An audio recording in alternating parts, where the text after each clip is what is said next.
Okay, well, the presentation is going to start momentarily, so we might want to take seats, and we'll get to those boards in a few minutes after the presentation, so thank you. Welcome. Appreciate you guys taking time out of your day and joining us in this final presentation, or presentation of the preferred alternative, right, for the second bridge crossing. Oh, thank you. Better? All right, thank you. I'm usually quite boisterous, so I project, but here we go. This is much better. But again, thank you for being here. It's been a little bit of a journey, not a bad one at all. It's been exciting, not just, I'm sure, for you, but us, and I know city staff and council has been excited to get this thing moving. So we're just about there, right? So this presentation shows the preferred alternative, the preferred bridge alternative as well. So it's kind of a combined roadway and bridge, right? It is a bridge job, but there's a way, we have to connect the roads to be able to make that crossing.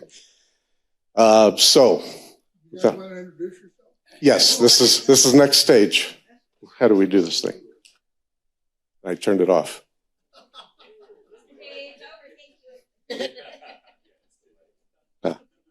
Turn it back on. Technically challenged, obviously. There we go. And then, there we go. So introductions. Thank you, I appreciate that. It doesn't trust me, right? Not at all. But for the introductions, we had the planning team of Michael Baker lead this effort. So my name is Tony Cabrera. I am the Office Executive Vice President for Arizona Operations. Pretty fancy, but I just make sure people are doing their job and pushing schedule. I happen to also be the project manager for this project. So like I said, we are just as excited as you all. Long time coming. And for the rest of the team, we have Russ Moore. Russ is our senior transportation manager. So he was involved with the roadway components of this work. Tom Ritz and John, they were both structural engineers. They're the bridge guys. They're those guys that are smart about putting this thing, designing it to stand up and withhold anything that comes their way. So it's an exciting part to have them really push what that bridge has to be, right? It is a bridge project. So we had the best and the brightest. Over here with Kevin. Kevin's our planning director for all of Arizona. But he led the big push on putting this, not just the presentations together, but the study itself. So really kudos and hats off to Kevin and his team. And Jelena Allen worked with Kevin to make a lot of things happen. So great team that we had working on this project. And of course, we couldn't do it without our team members and other sub-consultants, teaming members, such as Jill Himes with Himes Consulting, Kevin Murphy with MV5, and of course Kittleson, who does a lot of your traffic modeling and works with the city quite a bit. So moving on from there, the presentation itself will be led by Kevin, and then I'm here to support and lend any answers to the engineering side of things. So, Kevin. Thank you, Tony. Appreciate everyone being here this evening, and a lot of familiar faces in the crowd that have been with us along for this journey. So appreciate you taking the time to come out this evening, brave the heat and other things going on across the country, and be here tonight. So we appreciate your input this evening. So a couple of you asked me about format of the meeting or handouts and whatnot. In typical, this is a public open house meeting. And in typical open house fashion, the format for tonight's evening is, as Tony suggested in part at least, I'm going to lead a PowerPoint presentation. So those of you who attended the City Council briefing on May 14th, you're going to recognize a lot of the similar content that we presented to Council. However, with the addition of, and on the back end of the presentation is, as Tony suggested, the recommendation for the preferred roadway and bridge alternative, okay, and kind of some of the rationale. and whatnot. And then once I have completed the presentation, we'll open it up for some Q&A, of which we'll do our darndest to answer your question as thoroughly as we possibly can. If we can't answer something specifically, I assure you we'll get your name and get back with you on a specific answer. There's a lot of content that goes into something like this, but I'm pretty confident we can field most of the questions this evening.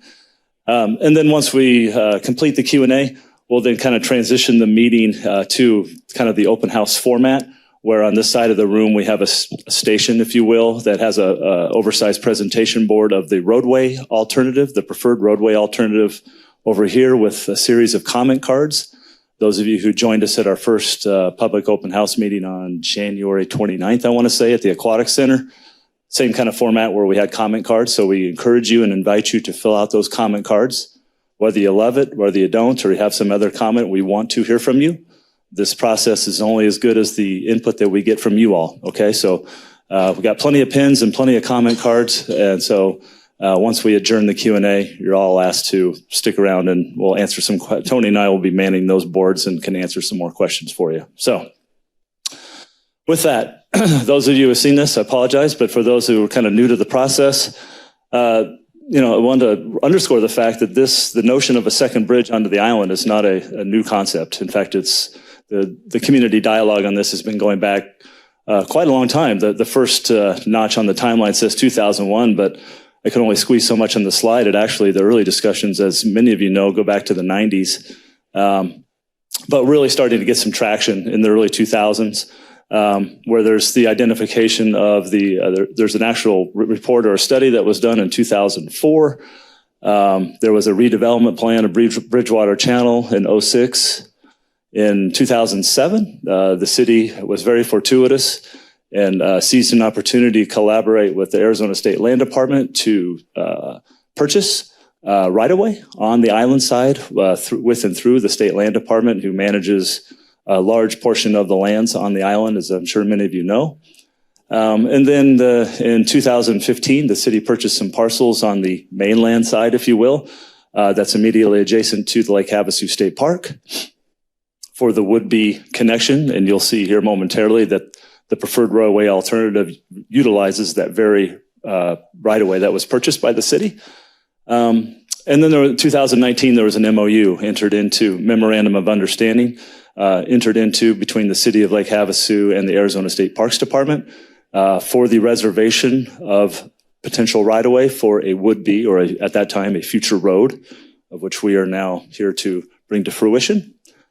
And then maybe most importantly, Representative Biasucci led with his colleagues at the state legislature the appropriation of state budget monies for the funding of this project. So you all are very lucky that, unlike a lot of projects, the money is in the bank. So to the tune of $35.5 million, okay? We'll talk about that budget. And then with and through that appropriation, the process has then commenced with, this is kind of the first leg of the journey, as Tony suggested. This is called a feasibility study at a planning level to evaluate appropriate roadway alignments and bridge alternatives. And the culmination of that feasibility study is this evening, with sharing those results, ranking those alternatives, and recommendation of the preferred alternative for your feedback. Those of you who have been along for the journey, this will look familiar to you. Those who haven't, just a quick little synopsis. There's been a tremendous amount of public input and dialogue. We began with the first public open house meeting on January 29th over at the Aquatic Center, and had a comment card and a survey that was done online. Tremendous feedback, which we very much appreciate. Like I said, the study in many respects is only as good as the feedback that you give us to help guide us along the way to balance the technical aspects of the study. 337 responses received, which is tremendous, quite frankly, for a community of this size. The majority of the comments we received, I would say, are generally positive and supportive of the project.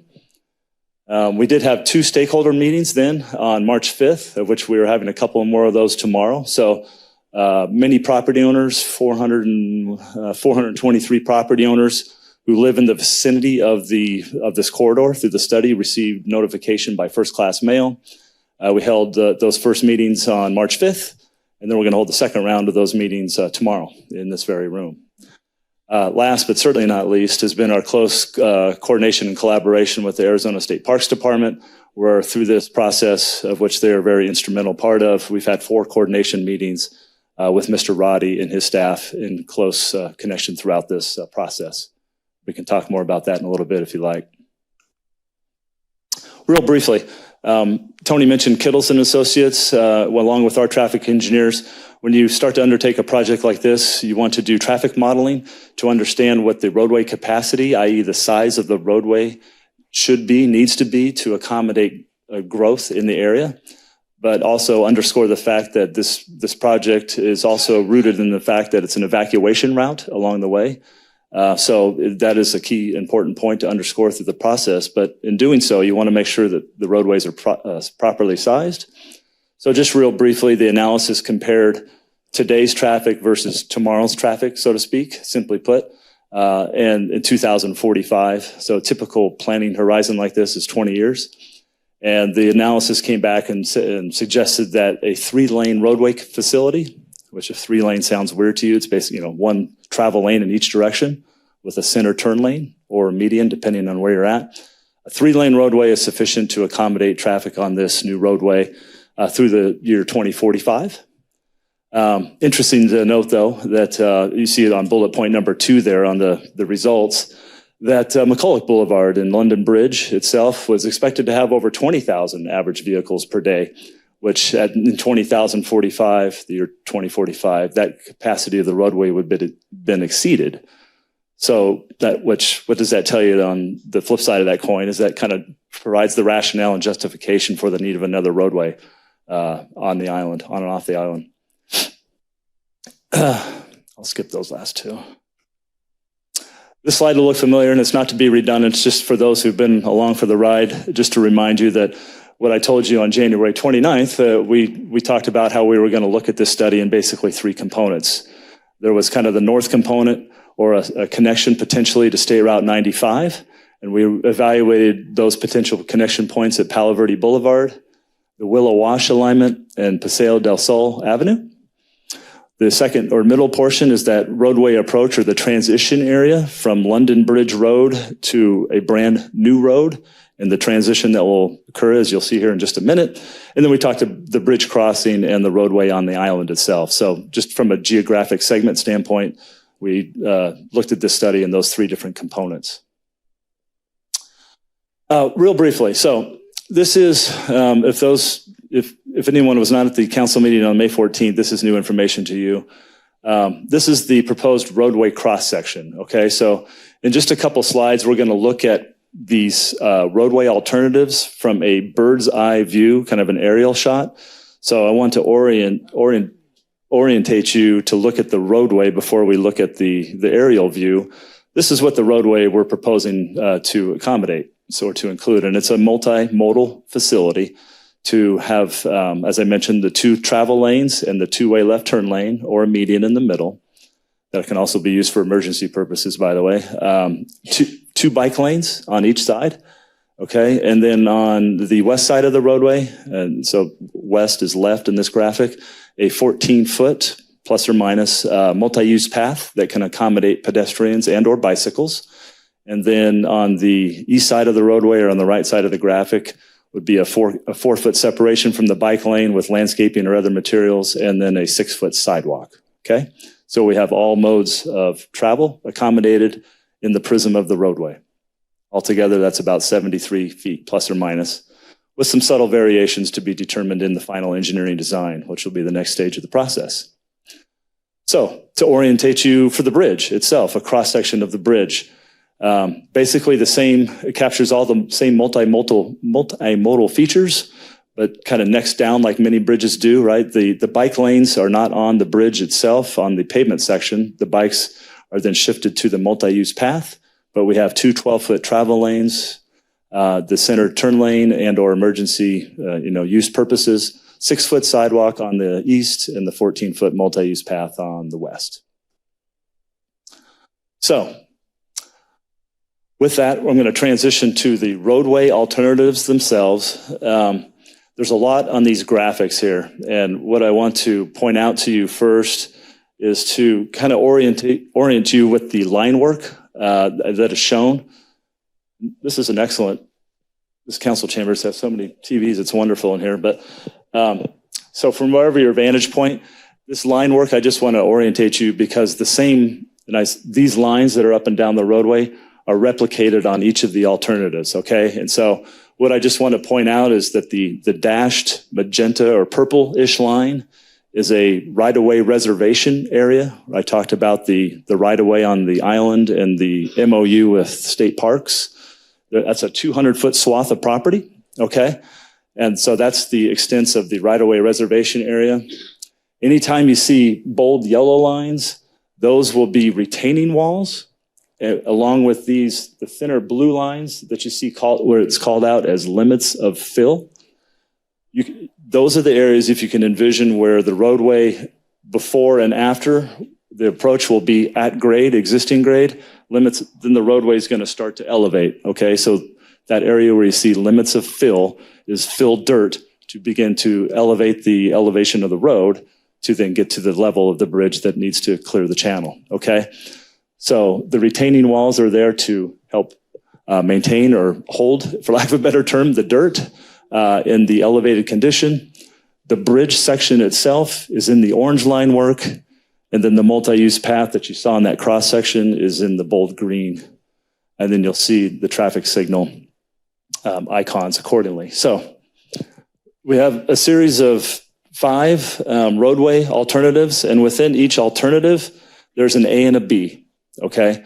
The A alternative is always the alternative that has traditional signalized intersections. And then when we get to the B alternative, I'll just go back and forth. The B of the same version, 1B, has a roundabout alternative as opposed to a traditional signalized intersection, okay? So, real briefly, because I'm going to kind of go through these quickly on the roadway alternatives, and then my colleague who's joining us virtually, John Emmenheiser, is going to go through the bridge slides, and then I'm going to come back and dial in on the preferred alternative, okay? But I want to walk you through these alternatives briefly. 1A, as you can see, you can see some of the pros and cons there, but this ties in right into London Bridge Road. And on this graphic, in case you're having a difficult time orientating yourself, London Bridge Road is right here, okay? So the roadway will come in and then transition through the city-owned, it's that parking lot, which is city-owned property. The transition onto the state parks property, where the existing MOU contemplates this roadway for many years now, and is shown in that, again, that 200-foot swath. You can see how the roadway is a portion of that 200-foot swath, comes straight down, crosses the channel in this fashion, and then connects to the existing right-of-way that's already in place, okay, on the island side. So from generating alternatives and looking at different alternatives, I want to really underscore the fact that there's existing right-of-way in place on the island, and there's an MOU, Memorandum of Understanding, for the reservation of right-of-way through the state park. So those are variables that exist today that us as the design and planning team are known variables that we are staying within, okay? And that was a primary objective of all the partners as we move forward. So I wanted to underscore that. With this particular alternative, I'm spending a little more time on this one than the others to acquaint you. The others I'll go a little faster, but this utilizes a connection at Palo Verde Road, which is, of course, to the north, which is, by the way, ADOT's preferred connection point to State Route 95. So as you can imagine, connecting a new roadway to an ADOT-owned and operated facility is going to require coordination and approval from ADOT. Formal approvals will be done in the upcoming engineering design stage, but of course, we've had preliminary discussions to get their feedback. Okay, so ADOT's preferred location is at Palo Verde. So this particular alternative is the least impactful, both physically and on cost, to existing Lake Havasu roadways. It's a very efficient use of the roadway. It's also the preferred connection point to the state park, which I mentioned the 4 coordination meetings with the State Parks Department, of which there is representation here this evening. They had identified that they would prefer to have a connection point, and it will be a full-time permanent I want to say year-round, Dan, I'm sorry if I misspoke on that, but a full-time access, or at least the potential thereof, at the north end, as this is demonstrated here, the north end of their existing edge of the parking lot, okay? So that's another important project partner variable that's been factored into the design. So this particular alternative achieves that objective as well. A couple cons associated with it is to replace the stop sign at Palo Verde and London Bridge Road with a signal, and then it will require some subtle modification to Palo Verde Boulevard as well. Last but not least, you see on the lower portion of the slide, and we show a lot of costs associated with each alternative. The preliminary cost estimate on this roadway, again, does not include the bridge, is at $11 to $13 million for this particular segment. Okay, so now I'm going to kind of move through these a little bit faster because I did some orientation with the line work and everything else. So 1B, same exact option or alternative as 1A, except with the roundabout options. The only difference you can see is in the cost estimate. Roundabouts cost a little more on the front end to design and construct. However, they're cheaper to own and maintain in the long term. So a little bit more cost on the 1B version of 1. So quickly on alternative number 2A, you can, the roadway has a lot of the same characteristics as 1A and 1B. And you'll see, folks, throughout these options that particularly on the island side, a lot's not going to change, okay? That right-of-way is in place. Those known variables are there. The only thing that changes with 2A is how this particular alternative turns at a 90-degree angle as it leaves the state park and goes due west, if you will, or excuse me, east, on the south side, straddling the south end of Willow Wash with a proposed connection point with State Route 95. So remember we talked about the yellow, meaning the retaining walls. So you can see a lot of yellow there, which translates to more dollar signs for retaining walls to raise the roadway, cross Veterans Way, and connect with State Route 95. Okay, so that's how that option's a little bit different. Certainly, some of the it provides access to the state park, but not at its preferred location. It connects to State Route 95. It minimizes improvement costs or utility conflicts along the south side of Willow Wash. However, it does disrupt business access on Veterans Way. Okay, so that's one of the Achilles heels, if you will, or negatives of this particular alternative. Can you, I'm going to go through this and then I'll take questions if you can. Thank you, sir. 2B, again, same exact alternative. We're just replacing the signal at London Bridge, the proposed intersection of London Bridge Road and this new road, and then down on the island at the McCulloch intersection. So 2 roundabouts instead of 2 signals. Pretty much everything else is the same. You can see the cost went up. I was remiss in not pointing out on 2A, 15 to 17 million for this roadway. With the roundabouts, 17 to 19 million. So just a scooch more expensive than alternative number 1.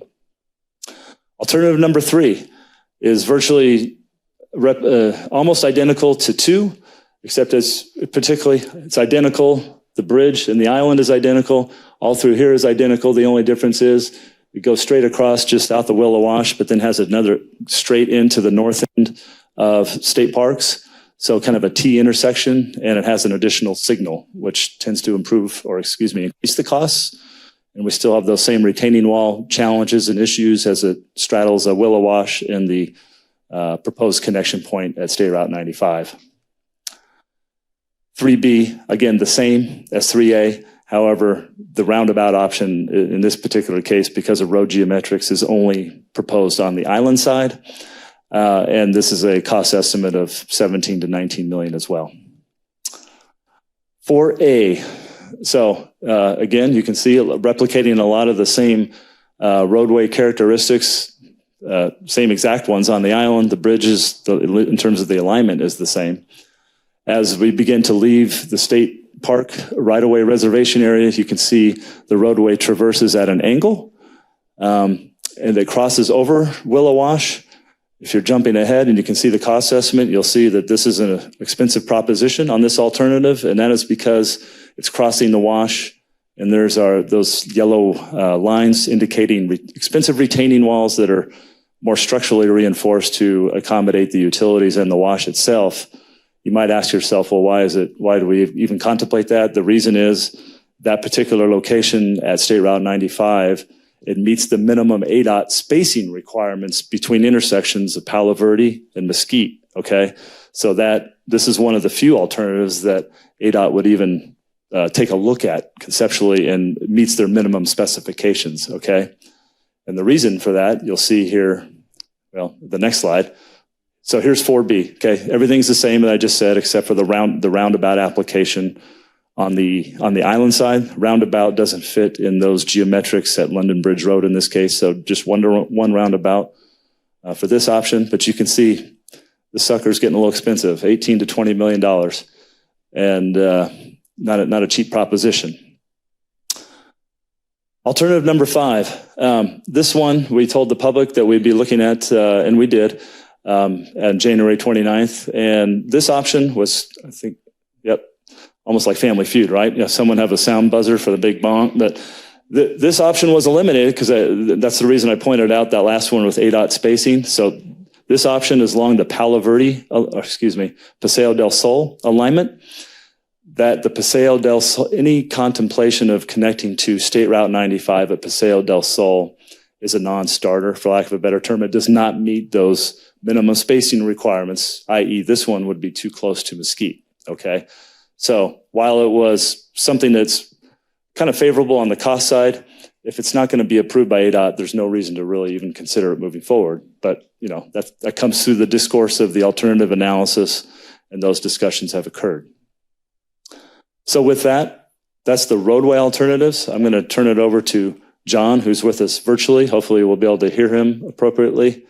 John is the bridge engineer that Tony introduced. He's joining us virtually, and he's going to walk us through 7 different bridge type alternatives. John?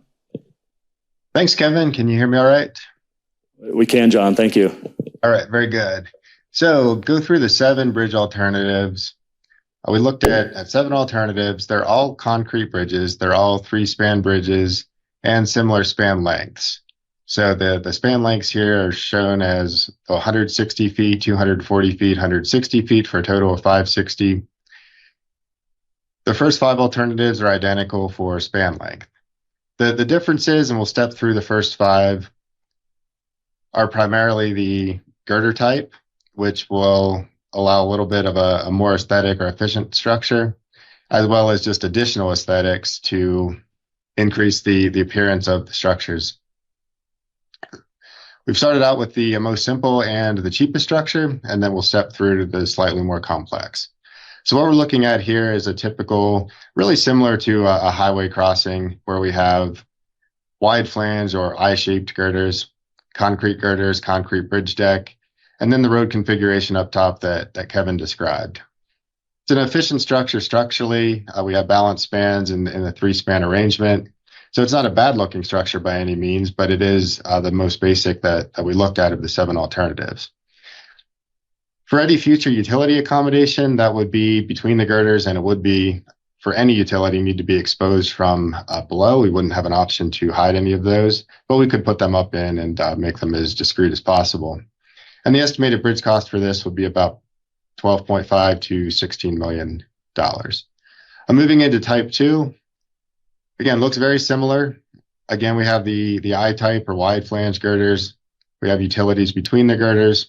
What we did here was just added a little bit of additional aesthetics. So rather than just your baseline coating, we could do something with an architectural railing, some additional colored coatings on the fascias of the girders, just increase that just a little bit more to have it be just a little bit more aesthetic for the users below and on the bridge. The estimated bridge cost for this only increased slightly. It's about $500,000 with some rounding in there. So between 12.5 or 16.5 million. Moving into the third type. So here we introduce a tub girder. And for this span length, the tub girder wouldn't necessarily be structurally required. They do have a little bit more capacity than the I-type girder.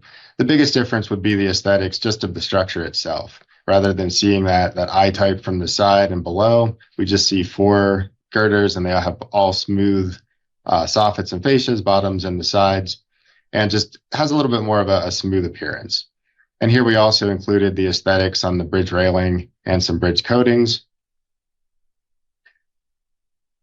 The other thing with the first 5 options that I haven't mentioned yet is the ability to have the vertical clearance over the full channel. So we have this labeled here as a 100-foot width, but as you can see, we extend that the whole way across the water from pier to pier. The estimated bridge cost of this to switch to the tub girders again goes up just slightly, about $13 million to $16.5 million again.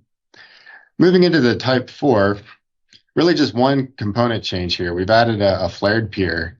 So since we've used somewhat of an arched aesthetic railing on the fascia and the side of the bridge, to start initiating that, provide a little bit more aesthetics from down below and set that shape up, we've introduced a flared pier with some colored recessed architectural decorations on the pier itself. All the other components are the same. The utilities still, for the most part, go between the girders. We still have that full vertical clearance over the channel. And we have a balanced 3-span, fairly efficient structure. Again, slight cost increase of about $500,000 up to 13.5 to about 17. I'm moving into the 5th alternative, and this is the last of the 3-span beam type bridges. What we did here was, in addition to flaring the piers, we also deepened the girder over the pier. So you can see we come off the pier and start to introduce that arch shape just a little bit in the girder itself. A couple new complications with this. Because of that girder shape, we would have to have some temporary supports in the edge of the channel while we build this. Still be able to keep that open for navigation, but we would have to coordinate that a little bit more, whereas the others could all be constructed without really any impact to the water at all by suspending that center girder section in. And most of the other parameters are very similar to what we've seen before. Estimated bridge cost, again, a more slight increase, about $14 million to $18 million. Now moving into the last 2 types, this is where we took a look at the arch type structure. So this is a concrete arch that spans the channel, and then some short spandrel columns just to support the girders coming off the arch between the ends of the bridge.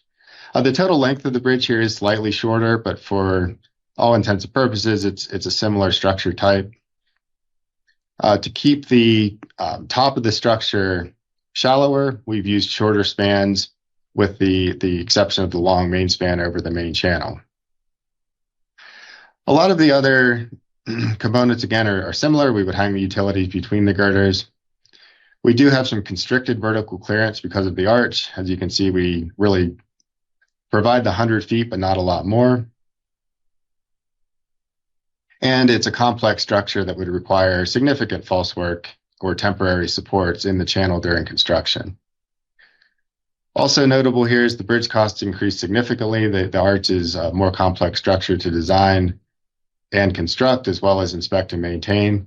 And that estimated bridge cost would be about $20.5 to $26 million. And then for the 7th type, our last type, it's a variation on option 6 that we looked at, just with even a slightly narrower and thinner ribbon type top portion, a superstructure of the bridge itself. So we've used these adjacent box girders. That also provides a clean look from below. We can see a smooth, almost ceiling-like surface rather than seeing the bridge girders. And again, it requires the temporary supports in the channel, only provides that 100-foot width, and has a significant cost increase compared to the other options. So that was the brief overview of the 7 bridge options we looked at. I'll give it back to Kevin now to talk about the preferred alternative. Thank you, John. Appreciate that. So here's where it all kind of culminates, right? The evaluation of the different roadway alternatives, the bridge alternatives, bridge type alternatives. So the project team applied a 2-tiered process, okay, to select the preferred alternative. The first tier was really a budget affordability screening. So and we'll show it in the next slide, this matrix, but the one thing that I really wanted to underscore that the primary objective of this study by the city and our project partners was stay within the budget. Okay, we're fortunate enough to have that budget. We don't want to go looking for other money. We want to build something that is within the budget, stays within the right-of-way, a bridge that is complementary to the London Bridge, but does not overshadow the London Bridge from an aesthetic quality standpoint, but is also functional and, to the extent practicable, stay out of the channel to not hamper any recreation or commercial opportunities within the channel. And you heard John speak to that, particularly on the last two structures, which were both expensive and complex from a construction standpoint. So this first tier screening is identified in a matrix like this to really kind of distill down what the realm of possibilities might be with, what can we afford within that $35.5 million budget. And there's a lot of information on this slide, but there's two kind of themes that begin to present themselves. You can see the bridge type 6 and bridge type 7 with a lot of the X's, obviously. Those bridges, why they might be the most visually appealing, like I said, they're complicated. They're too expensive to be able to, in and of themselves, to also be able to afford the roadway with the bridge, okay? And then roadway, alternative 5 at the bottom that you see with the red line through, we identified as the non-starter because it's highly unlikely to be approved by a connection point by ADOT. So this begins to tell a story as the combination of roadway and bridge alternatives that can meet that affordability index, if you will, by virtue, of course, of the green check marks. So with that, we applied a second series of criteria, some of which have some parallels and some overlap, of course, because this is, after all, a construction project ultimately. But we apply for the roadway, cost, constructability, utility conflicts, environmental permitting, durability and maintenance, and traffic operations were the criteria that were applied. Some similar ones on the bridge, of course, cost and constructability, which are almost always at the top. We talked about impacts to Bridgewater Channel, durability and maintenance of the bridge, aesthetic qualities of the bridge type, and utility accommodations and or screening of utilities within the aesthetic of the bridge, okay? So those were the categories that were applied. And so as the project team began to evaluate and put the second tier screening together, this is how the numbers came out, gang. So those are on the left side of the table are the different roadway alternatives that we reviewed with you this evening. On the right, on the top side of the graph is all the criteria that we just talked about, and each was ranked by a score of 0 to 4 for each category for a total potential score of 24, if you will. And just simply put, you can see how roadway alternative 1A and 1B, simply put, ranked the highest. And it scored highest in the individual criteria of cost, durability, and traffic operations in particular. Like I mentioned in the onset of the presentation, this particular alternative has the least impact to existing Lake Havasu roadways, ties in pretty seamlessly, okay? It has the least utility conflicts, et cetera. So it received the highest score, and alternative 2A and B, the second highest score. So how about the bridges that John just presented? How did they do? You can see in the scoring of the bridges, there's a little bit more compression. Number one, there's more of them. There's 7 of those alternatives. But as John, I think, articulated in his presentation, there's a lot of parallel in terms of the structural design of the bridge. There's a lot of similar concepts that are prevalent throughout each alternative. They have different aesthetic qualities and some different structure features. But what I'm trying to get at is based on the scores. There's more compression in the scores because of the similarity, but bridge alternative number 4 ranked the highest, particularly ranks higher on the utility screening side and the cost and constructability side. So again, circling back to our mission number 1, if you will, was to keep both the bridge and the roadway within that $35 million budget. So the combination, the preferred alternative that we are suggesting to the community and we'll be presenting to City Council is roadway alternative. It's a combination of 1A and 1B, as I'll show in the next slide, and bridge alternative number 4 that John presented. That we think the combination of those two provides the optimum balancing of roadway performance and operations. It minimizes impact and disruption to the Lake Havasu City roadways. It stays within the prescribed areas of the rights-of-way that we talked about. It does provide some optimum access to Lake Havasu State Park, which is, of course, important. Minimizes utility conflicts. It has no impacts to Bridgewater Channel, and that's an important one from a bridge structure and constructability standpoint.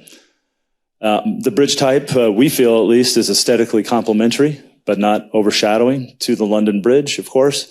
And maybe last, but certainly not least, it stays within the overall project budget, if I haven't underscored that enough times. So just wanted to reinforce that again.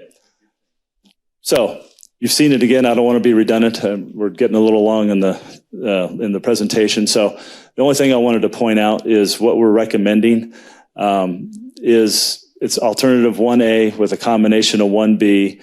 And what I wanted to point out to those who've been along for the process in particular, I made the comment at City Council that we don't normally advocate for either signalization or roundabout. That usually is a community preference type of thing. So I'm eating crow just a little bit because it became very compelling to Tony and Russ, and particularly the engineering design of the team, where a roundabout really works well operationally on the island. And I know we probably have different thoughts and feelings about a roundabout, but what we did is slightly adjusted it to add what's called a slip ramp. And we'll be glad to talk about it when we break from Q&A from the boards, but it allows operations to move more freely, efficiently. They're safer. And the geometrics of the alignment of the right-of-way in combination with the skew of the existing McCulloch Boulevard, a roundabout really works well for those at that particular location. So will it ultimately be? We're hoping it will be. This will be determined in final design. And I know full well that some of you will love a roundabout and some of you are cringing. I've been there and done that. We're just merely suggesting from a professional standpoint, traffic operations based on the geometrics of the existing road in combination with the skew of the right-of-way, a roundabout will function better at this location in our humble opinion. Okay. So reiterating on the bridge, just to remind you, keep it fresh in your brain. As John articulated, it's an efficient structure with, we think, a nice balanced appearance with the flared piers, as you can see, and no impact to the channel, and it fits within the budget, amongst other things. So I won't belabor the point. Last but not least, just a really high-level summation of the cost, the features. Again, we have large spreadsheets that articulate this in great detail, but to really kind of boil it down for public consumption, the preferred roadway alternative is just a little north of about 14 million. The bridge alternative is just about 16.8. Of course, the process, then the next steps that we'll articulate briefly on the next slide. Permitting, final design, or the regulatory process that you have to go through. There's a bridge permit with the feds, right, to get over the channel, et cetera, et cetera. About $3.5 million on that for a total budget at this preliminary stage of just over $34 million within that $35.5 million. So wanted to underscore one thing on the cost estimate, just real briefly. If you recall in the previous slides, there was a cost range. We applied the conservative or high side of those costs with respect to this overall cost estimate, okay? So it's professional judgment to provide conservative estimates. Next steps, just real briefly. We talked about timeline a little bit. We've had those questions at previous meetings. I got to tip my hat to the city. They are moving forward right now with the RFQ, or request for qualifications, to select a civil engineer for the final design. Okay, so as we are buttoning up this planning feasibility study, they are wasting no time, and great for them to move right to the design so they can get moving on the construction of the bridge. Okay, so civil design, engineering design for roadway and bridge. Those things don't happen overnight, people, of course, and along the way, the environmental and regulatory permitting that will be required to cross the channel. So the feds will be involved with some environmental and regulatory permitting that will be done commensurate with, in conjunction with the engineering design process. So, and through that process, there will be a contractor to actually construct it. They'll be selected, and the construction process will commence. Okay, so things are moving forward in that with respect to the process. So I'm going to pause right there. I know there's going to be a few questions, so let me get my bearings on where we're at in terms of people in the room. I'm going to start with this gentleman who had his hand up first, and we're going to take one at a time. I think, Anthony, you got a mic. Wait, I'll bring around a mic. Yeah.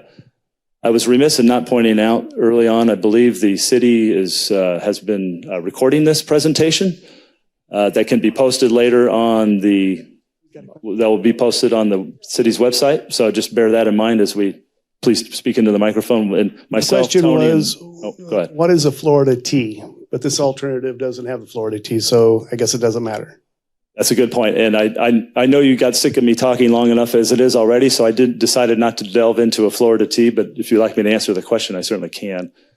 It's a traffic intersection designed for a three-legged intersection that allows through movements in the other alternatives should they have moved forward. So northbound State Route 95 traffic can move through freely in order to allow limited access through a tapered merge lane to northbound and allow limited access right in, right out. So it's for a three-legged intersection application, if you will. Thank you. So in regards to the roundabout, there was a lot of when they engineer that or they look at that feasibility on that, are they taking into consideration, some guy with a monster truck and a 36-foot boat on a trailer? Yes. Great question, Mr. Diaz. And we talked about that. We're obviously keenly aware of the fact that there's a lot of recreational users in this community, more so than the average community. And, they're weekend warriors, let's be honest. They're not CDL driver's license folks. And so this roundabout, maybe I should let Tony step into it. But yes, it's been designed for semi-truck length turning radius movements. So they are larger than others that you might see in other locations in Arizona. Sedona comes to mind. They're larger than that. Tony, and this gentleman in the green shirt, I know, has had his hand up. No, go ahead. May I go over there for a second? Absolutely, whichever you like, sir. I went out there and looked around Motel 6. I'm not quite sure if that affects where Motel 6 is. But also here, you have another turnoff that goes down to the channel. You have another turnoff that goes down on the east side of the island, and this one goes down the west side of the island. And then you have London Bridge. So the the roadway is the only way that's really going to function. I appreciate your acknowledgement and identification of that. That is one comment we've looked at, and there's other reasons as well. But since the young man brought this up with respect to the roundabout, if you can see from your vantage point, this notion of a slip ramp, as we call it, it's an independent lane that can allow free-flowing traffic operations northbound on Beachcomber to then go to McCulloch, because in terms of operations, we know I shouldn't say we know, the model suggests, and we believe that, I don't know if majority is the right word, but and you all know well, that, there's going to be a lot of folks going to McCulloch. So that slip ramp, if you will, that independent lane allows that free-flowing movement without engaging into the roundabout itself. However, it would still allow users that want to go north across the new roadway and the second bridge to engage that as well. You show on your pictures Paso del Sol Avenue, but I don't see on the pictures where Palo Verde is. And our biggest concern, there's several of us here, is what about the traffic that instead of going to Highway 95 continues on London Bridge Road instead? It's 6.5 miles from Palo Verde to Walmart. I'll use that. And I can see that the increased traffic along, I'll use LBR as an example, is going to be tremendous. It's bad enough in the wintertime, but you not only get traffic, and the city was good enough to put up those little speed things just up the highway. But the speed signs, usually when we're waiting to get out of our development, the speed signs when people go by either say slow down or too fast. And so they're speeding like mad along there. It's hard enough for us to get out of our development in the winter, but you put a lot of extra people on LBR, you're going to have a lot of construction to keep that road working. So how do you, and would you please show me where Palo Verde is on these pictures? Good point. On Palo Verde is just off the graphic. I'll encourage you to join me at the board when we kind of adjourn from this, because we have a little cutout of Palo Verde. It's hard to fit a road of this length on one graphic and to then visually convey every detail. But Palo Verde, as you know, is going to be just north off the graphic here. Where is the incentive for someone to go to Highway 95 with all the stoplights other than to stay on London Bridge Road that only has one stop sign, period, between Palo Verde and Walmart? And that's an industrial. Most of the people now are figuring out this is a cool way to go because there's no stop. You can, yes, it's 35, although people go way faster than that nowadays. And I'm concerned with not only the increased traffic, but the noise. I can appreciate that. I heard you say two issues, if I may. Speeding, that's an enforcement issue. So I'm going to segregate that from the actual roadway capacity. So that's an issue on any roadway, and it may or may not be an issue. I obviously take you for your word that it is. The traffic modeling results suggest that the roadway, as a current 3-lane road, averages about 5,000 trips a day. And a road of that size can accommodate many more vehicles than that. And still 3-lane road, which one is it? I'm sorry, London Bridge Road. I thought you were referring to, yes. That's a 2-lane road. There's a third lane in the middle. It's a two through lanes, yes. It's a 3-lane road with a. It used to be. It used to have a lot more. There's a median in some spots. There's a 2-way left turn in others, but it has 2 travel lanes. Correct. Right, and so the traffic that's on there today, the traffic model suggests, and it's been refined several times over, that it can accommodate sufficient traffic for the next 20 years. Well. Are you kidding? Yeah. Do you live here? No, but we've seen that road. I particularly haven't seen. Again, this is average daily traffic. It's not necessarily like at certain peak hours. It's an average of what the roadway receives in a day. Well, I'm not going to say anything more. You need to live here. So has there been a study on the impact on London Bridge Road beyond just the little area of the bridge? Because those of us who live on London Bridge Road are very concerned about increased traffic. We've had 2 major accidents there already. There's a lot of people getting tickets. So the additional option for people to go on London Bridge Road, has there been any study on that? That's what the traffic model suggests. And I should underscore the fact the traffic model not only looked at London Bridge Road, but also evaluated multiple roads in the vicinity as well. So is the plan include an addition of more stop signs or some additional? Yes, ma'am. A traffic signal. Where? Right. See where the little icon is? That's the only one. What about further down on Kirk and further down? This is where the accidents occur on London Bridge Road, right past the state park. Yes, north. Going north. North of Palo Verde? Yes. No, on London Bridge Road. North. That's outside what we're evaluating here, ma'am. So we're tying it into London. Yeah. Right. And then ultimately to Palo Verde. Right. Which it has sufficient capacity. So from what I understand, what you're saying is that really hasn't been any study on the impact on the London Bridge Road that currently will have increased traffic for those of us who live on that road. Is that correct?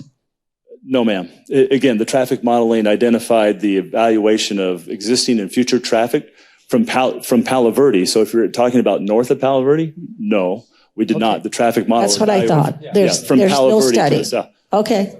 Right. There is nothing on that. Okay. Right. Because there is sufficient capacity. So just to be clarified. Hold on. Can we get you on mic real quick? We're recording.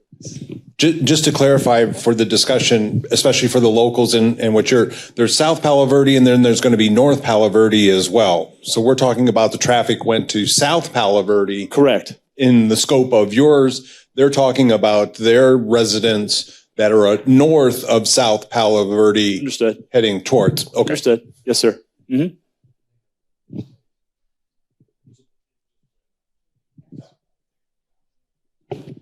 my Hi, name ma'am. is Jeanette. I have a question. So the reason for the bridge is to help with the traffic going across London Bridge, correct?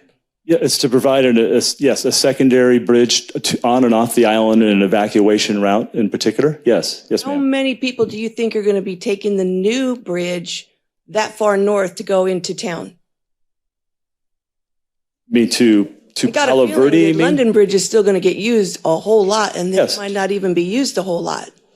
This is going to be a second option to provide, and like any other community that provides a new avenue, a new roadway, I think you're going to find that people are going to use that road, if that's what you're asking. There's still going to be traffic on London Bridge itself, of course, but yes, this is going to alleviate it, and I know in some of the early discussions we've had that I heard from you, not you in particular, but you all as a community, that as I understand, when some of the planning and zoning cases have been contemplated on the island itself, I know one of the primary issues that comes up from the public at the dais is that, hey, we don't have a second roadway on and off the island. So residents on the island, it becomes an issue embedded with planning and zoning issues. Again, the focal point is the evacuation route, but a secondary access point allows enhanced emergency services, evacuation off the island, and it allows for enhanced traffic operations. Because I have a sneaky suspicion that a lot of the island is going to get built out at some point, and they're going to want to go into town and go shopping and not go north to Palo Verde. So I just kind of wonder how much this is really going to help. That's my opinion. It's going to provide another roadway for individuals to use, both the tourists and the locals, no question. A couple more questions. Sir in the back's been patient. Thank you so much for what you've presented. It looks great and is very professional, and we appreciate it. Thank you. To get a quick comment on the lady's comment about which bridge is going to be used. It appears that London Bridge, the old London Bridge, is going to access downtown area and go over 95. The new London Bridge Road, the new bridge, will allow people to get access quickly to 95 and not go into town. So it is an alternative depending upon which direction you're going. But my questions, your preferred choice of 1A seems to be cost-based. And I think that part of that cost is that we had to give up 2A because of the cost, and we're getting the bridge with the more expensive bridge aesthetically, and we're giving up the option of accessing 95 directly. So 2A is, I think, is that the ADOT approved area? It's right on the margins. Okay, so either 2A or 4A seem to be the best, least intrusive to London Bridge Road of the options of the roadway. And it seems that we've gone to 1A because of the aesthetic choice of the bridge. I would rather have a less aesthetically pleasing bridge, but a more appropriate, less intrusive roadway interrupting London Bridge Road. My thought is that 2A or 4A is the roadway alternative that we really need to not mess with London Bridge Road. And if I have to give up the aesthetics of a bridge for that benefit, that's a wonderful choice instead of the aesthetics of the bridge. But the other thing that I wanted to talk about, I have a lot of experiences with Florida Tees. They work. Florida Tees take the option away from people. Circles confuse people, and people stop. It's a stop sign for people. They don't know how to handle a circle. The Florida Tees work. They're very functional. So, oh my goodness, please do a Florida Tee. The circles don't work. They don't work here in town. They don't work anywhere. They confuse 50% of the people, but Florida Tees and 2A or 4A is goodness, a much better choice. Thank you. Thank you, sir. Great comment. Let me add to that. Those were excellent comments. I appreciate you bringing those up. And I was perhaps remiss in not talking about what the Achilles heel is, or one of the detriments of 2A, kind of to speak to your point that I think you might appreciate, is that I hear what you're saying. Thank you, sir. With respect to London Bridge Road, I think you're spot on. But in exercises like this, there's a lot of things to balance. And one thing I think I was remiss for maybe not discussing enough with respect to 2, 3, and 4 is think about Veterans Way. So and I didn't articulate it, so I apologize for that, is that one of the major detriments of this is, if you can think of State Route 95 is elevated above Veterans Way and the other roads. So what the Achilles heel and major detriment of this particular alignment is the roadway would have to elevate. Right. And so then now you're cutting off traffic on Veterans Way, which rightfully so, we've heard from others. And at the council dais about a month ago about, whoa, they didn't, we're cutting off access to those important businesses on Veterans Way, which is a very important discussion point. Not to mention just the cost. Your comment about cost is spot on, but this really increases the cost, but it changes the whole local roadway dynamics. And for those who own businesses that access off of Veterans Way, 2A and 3A changes those dynamics significantly.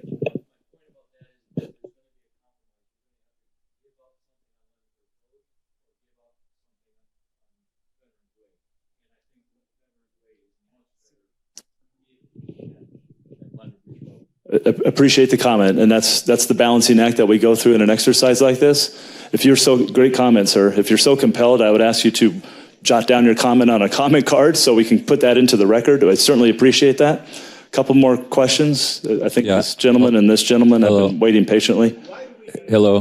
Hold on. Oh, I'm sorry. My name is Jerry. Hey, my question is this proposed bridge location, how long would that project take? I live there. I live in Kingsview, right next to this. So I need to know how much noise, how much dirt, how much dust, how much we can't use boating.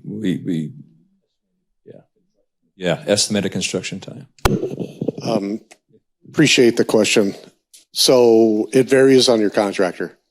How quickly does he want to get it done within a time frame that was presented and allowed for by the city? So they're going to be under a contract to get it done within a certain time frame. It could be between 12 and 24 months. Personally, I don't see it necessarily going as long, but we want to shape it in that kind of time frame so that you allow efficiencies and you allow that budget to be met. So sometimes if you accelerate construction time, you jack up the construction costs. Thank you. Hold on, we got to wait for the mic. This gentleman's. Let me go to this. You've been waiting. I was just wondering why we need 14 feet rather than a sidewalk on both sides. Great question. Let me switch to the graphic. Wouldn't it be cheaper to have a sidewalk on the left side rather than 14 feet? Cheaper, yes, but not provide the multimodal options that one might suggest would be conducive to the movement of bicycles and pedestrians. So you're connecting. You have a bike path also. On the new roadway, there's no, so this is the new roadway facility. You would be connecting down to that excellent multi-use path that you have down on the island, okay? Connecting across on this roadway facility, then to access to a wonderful state park. So we thought it would be important, as in our professional opinion, to provide the maximum opportunity to provide those multimodal opportunities, bicycle and pedestrians, a nice, comfortable, wide path connecting the state park down to the island, separated from traffic, so it's safety. Is it more expensive than a sidewalk? Yes, no question about it. But is it an enhanced design? Absolutely. Well, once you get on this road, is there an access to get off the road before you get to the turnaround? On the island, sir? Yeah.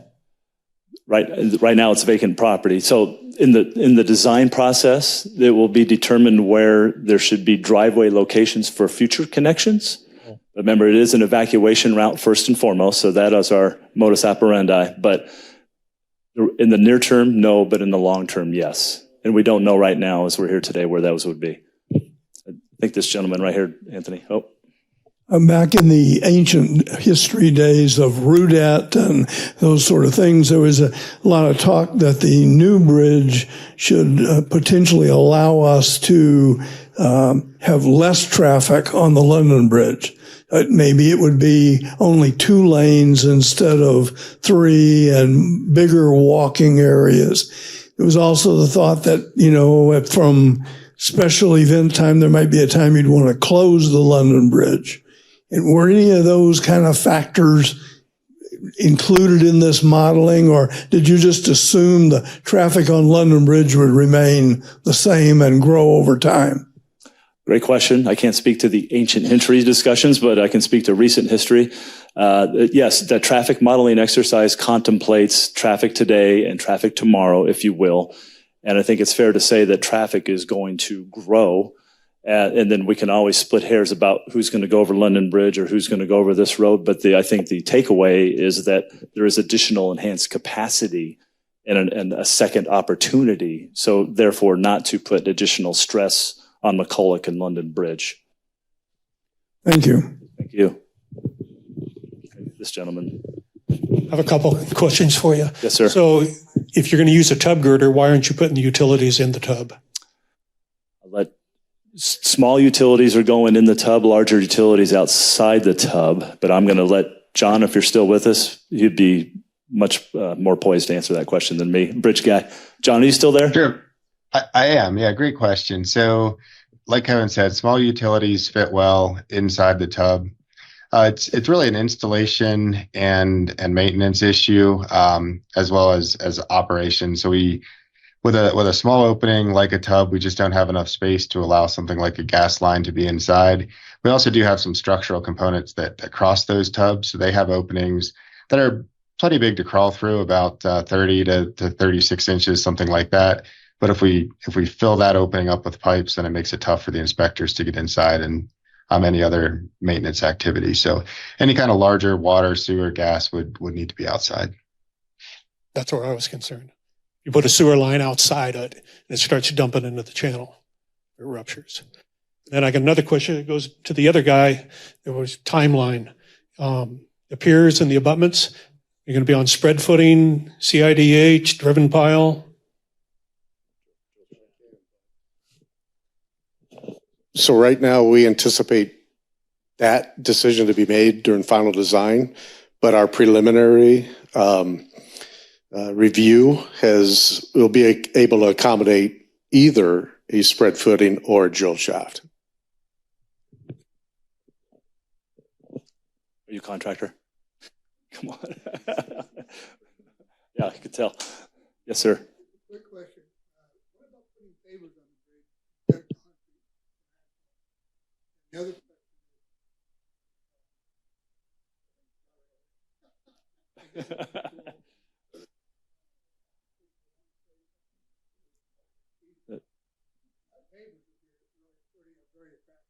Heavier.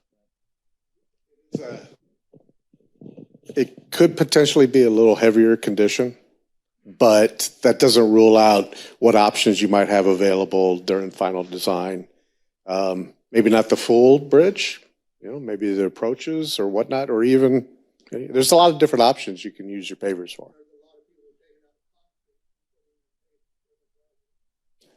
Sure, that's yes, I enjoy them myself. But when we're talking about a bridge, it could potentially add additional dead load, which costs go up in order to size your superstructure and the bridge itself and the foundation. So there's that potential. That's a little detailed for a feasibility study, but I like it because I like pavers. They look great. I think this young lady's been waiting.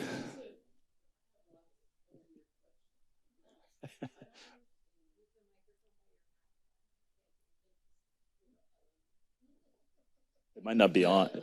Might not be on. Button at the bottom. Thank you. Yes. So some of the questions I have are, One, I didn't understand the whole feasibility study aspect of what this entailed, because I thought when it was discussed as a feasibility study that you were supposed to decide whether or not the bridge was appropriate to even, if the city even needed it any longer. Because of the Havasu Riviera Marina opening up, it has reduced the amount of traffic that goes across the London Bridge during the holidays that people were so up in arms about. Even this Memorial Day, there was not a backup on the bridge. There was a backup at Dutch Bros, though. I can promise you that. It was crazy. What I don't understand as a regular citizen, so the bridge from the London Bridge, you're going on McCulloch, across the bridge. There's two bridges, by the way, from the highway. The one bridge goes over the highway, and then the second bridge goes over the channel. The bridge over the highway apparently can handle the traffic, but the bridge over the channel can't, which really confuses me. But I don't understand why you need such a huge amount of road work for such a tiny little bridge compared to the London Bridge. Also, I just want to stick up for Gary Myers and the whole Freedom Bridge Foundation. Whether or not I like the second bridge, the whole name of it is supposed to be the Freedom Bridge and not a new London Bridge, but the Freedom Bridge. And they did a lot of work to gather that name. So my comment is, why such a huge roadway? Why is that needed? The huge roadway thing. Well, I'm going to try to answer that. The feasibility study contemplated the traffic, a combination of things, right? The evacuation route aspect of it, the growing traffic. You may or may not agree, and I appreciate that. The traffic modeling suggests, well, I know the crowd is thinning, but it was just suggested a little bit ago about, and the traffic modeling supports the fact that McCulloch, i.e. London Bridge, is that the operations, the level of service is in a few years is going to be not sufficient or acceptable. So that really reinforces the need to have additional capacity of another roadway on the island, especially for evacuation purposes. The numbers that were in your study that you presented last time, the numbers are completely different. That they actually looked like they reduced a little, and don't think the numbers were. With all due respect, ma'am, there's no difference in any numbers that we presented now versus previous. I don't know if you're referring to traffic modeling numbers or not, but I assure you that's not the case. Maybe it was the ADOT roadway road work. The access, the spacing requirements to access State Route 95, perhaps? No, it was on how many people cross the bridge every day. It was under 3,000. I don't have that exact number right, but in our feasibility study, we have a whole section in the report that speaks to the traffic modeling results in more detail. So I'd encourage you to look at that. It'll be published. Well, it hasn't been published yet. So then it was the ADOT one I looked at. I can't speak to that, but I can tell you in our traffic modeling that will be published by mid-July. There's a full section on there for you to sink your teeth into. And I don't want to sink my teeth. I can't win.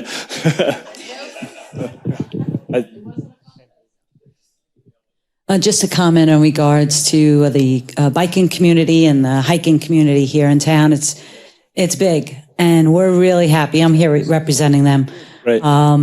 The flow is great. We see the town on a different speed, whether it be on a bike, 10 miles an hour, or walking 5. So just the flow coming down off London Bridge Road, for those of us who live up north, it's a great way to access the island, and that's really where we end up on most of the stuff. So we were happy to see that flow. Appreciate your comment. Thank you.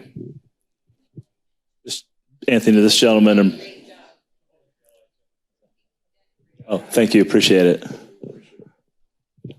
So my question is, current London Bridge is how wide? It's a 3-lane facility. You're suggesting 80 feet here, and I'm trying to get a comparison for people.